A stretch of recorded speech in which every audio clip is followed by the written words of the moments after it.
focus on the left's push for gun control. A second suspect was arrested today in connection to the mass shooting in Sacramento, California that killed 6 people in that state's capital.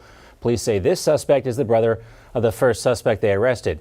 Meantime, Joe Biden is demanding new gun laws after 6 people were killed there outside of a bar. California already has some of the strictest gun control laws in the country. They've banned high-capacity magazines and cracked down on assault weapons. Californians have to pass a background check as well to purchase a gun and ammo. And joining us to talk about this and discuss the matter at hand is the founder of Black Guns Matter, Maj Toure. Great to have you with us, Maj. Thanks for having me. Appreciate you.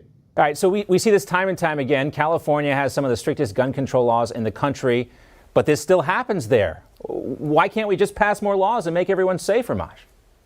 Yeah, because, bad guys do this thing called break the law.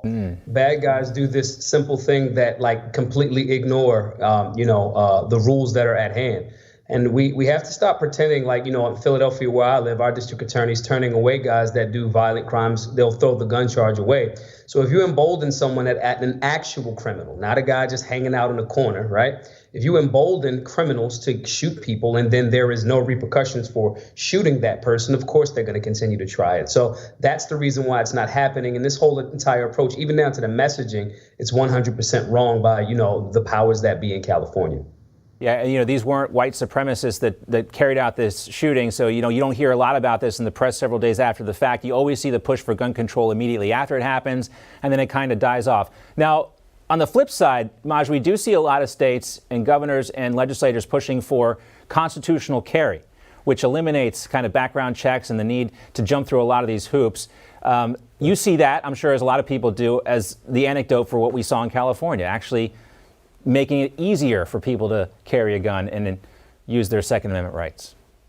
Our work in Philadelphia, we have a solutionary center that we're opening, completely crowdfunded. Over the last 4 or 5 years, we've raised and given away over $500,000 to make these classes free.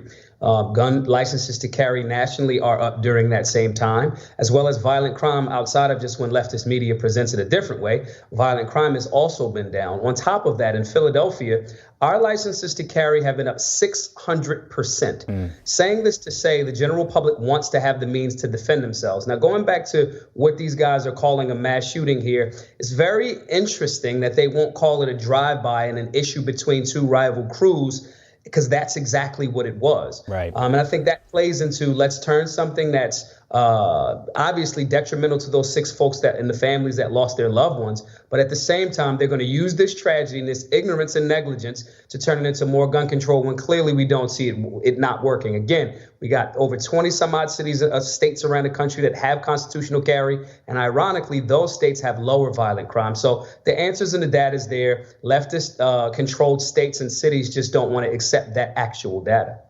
Well, that happens not just when it comes to guns and everything. You know how it works on so many levels. We see your sweatshirt as well. We know where you come from, Maj. Great to see you. Thanks so much for your insight. Thanks for having me. All right.